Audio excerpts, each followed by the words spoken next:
Assalamualaikum warahmatullahi wabarakatuh. Perkenalkan, nama saya Dela Ananda.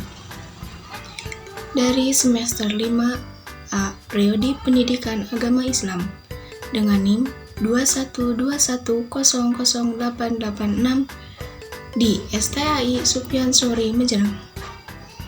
Di sini saya akan mempraktekkan sebuah video pembelajaran untuk memenuhi tugas media dan sumber pembelajaran pendidikan agama Islam yang diampu oleh dosen Ibu Jaurahatul Mufidah MPD.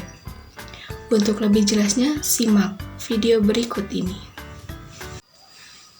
Baik, langsung saja di sini saya akan menjelaskan mengenai haji dan umroh. Baik, untuk yang pertama yaitu mengenai haji. Di sini haji dibagi menjadi dua bagian. Yang pertama, ada yang secara bahasa atau lugah, yaitu menuju ke suatu tujuan. Sedangkan yang secara istilah atau syarak, yaitu berkunjung ke Baitullah atau Ka'bah dengan sifat-sifat waktu dan syarat-syarat tertentu. Jadi, di dalam dua pembahasan tersebut bisa dijadikan pengertian haji itu sendiri, yaitu berkunjung ke Baitullah atau Ka'bah dengan syarat-syarat dan rukun serta waktu yang sudah ditentukan. Baik, untuk yang selanjutnya itu syarat-syarat haji. Di sini ada 5 syarat haji. Yang pertama, beragama Islam, baik laki-laki maupun perempuan. Yang kedua, merdeka, bukan hamba sahaya. Yang ketiga, mampu baik secara materi maupun fisik. Dan yang keempat, dilaksanakan pada waktunya, sehingga bagi perempuan itu harus disertai suami atau mahramnya. Jadi harus ada orang yang mendampingi ketika haji. Dan yang kelima, yaitu wajibnya haji hanya 1 kali seumur hidup. Nah, jadi itu yang termasuk syarat-syarat haji. Baik, yang selanjutnya mengenai rukun haji. Pertama, ihram. Jadi niat melaksanakan ibadah haji.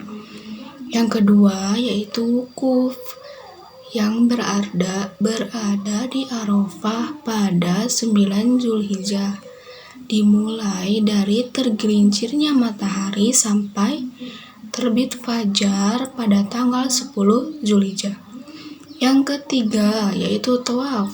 Tawaf yaitu mengelilingi Ka'bah sebanyak 7 kali. Yang keempat, sa'i, yaitu berlari-lari kecil atau berjalan dimulai dari Bukit Sofa sampai Bukit Marwah sebanyak 7 kali. Yang kelima, tahallul, yaitu mencukur atau menggunting rambut sebagai tanda selesainya rangkaian ibadah haji. Dan yang keenam yaitu tertib, yang berurutan sesuai dengan urutan rukun haji. Nah, jadi itu yang termasuk rukun haji. Selanjutnya yaitu wajib haji. Yang pertama, ihram dari mikot atau meninggalkan larangan ihram. Yang kedua, beramalan di Muzdalifah setelah tengah malam pada tanggal 10 Zulhijjah dan dimanfaatkan untuk mengambil batu kerikil untuk melempar jumroh. Yang ketiga, bermalam di Mina pada malam tasyrik. Yang keempat, melontar jumroh di Mina pada tanggal 10, 11, 12, dan 13 Zulhijjah. Yang kelima, tidak berbuat larangan haji. Yang keenam, tawaf wada, yaitu tawaf yang dikerjakan ketika jamaah haji meninggalkan Makkah untuk kembali ke negaranya masing-masing setelah menyelesaikan seluruh rangkaian rukun haji dan wajib haji. Yang selanjutnya mengenai sunnah haji. Yang pertama, membaca talbiyah.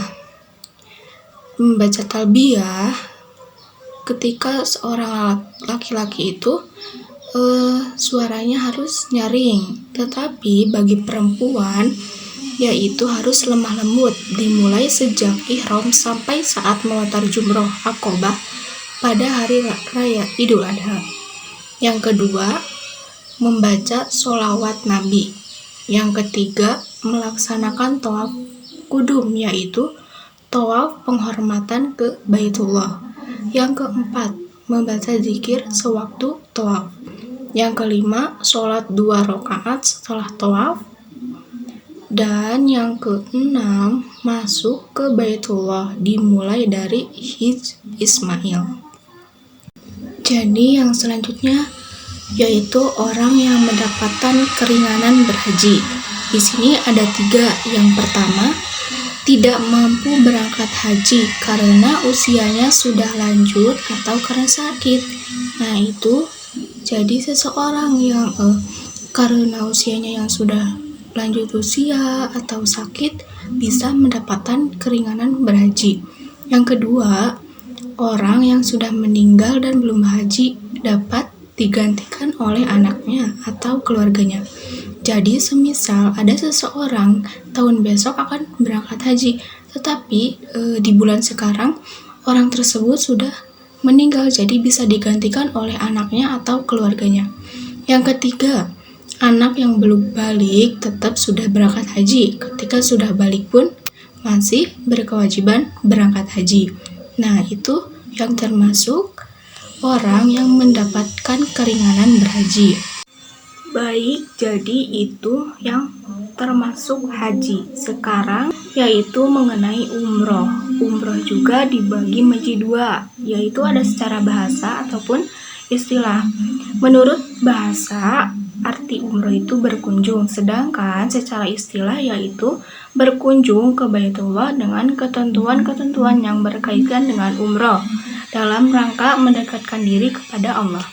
Jadi, pengertian umroh itu sendiri bisa disebutkan yaitu berkunjung ke Baitullah atau Ka'bah dengan melaksanakan ketentuan yang berkaitan dengan umroh dalam rangka mendekatkan diri kepada Allah. Umroh ada 5. Yang pertama, ihram, disertai niat. Yang kedua, tawaf. Yang ketiga, sa'i. Yang keempat, tahallul. Dan yang kelima, tertib. Itu yang termasuk rukun umroh. Yang selanjutnya itu wajib umroh. Itu ada 2. Yang pertama, ihram dari miqat. Yang kedua, menjauhkan diri dari larangan sebagaimana larangan ibadah haji. Ya, mungkin itu penjelasan mengenai umroh. Ya, mungkin itu saja penjelasan dari saya mengenai haji dan umroh. Semoga bisa bermanfaat buat kita semua. Kurang lebihnya mohon maaf. Wassalamualaikum warahmatullahi wabarakatuh.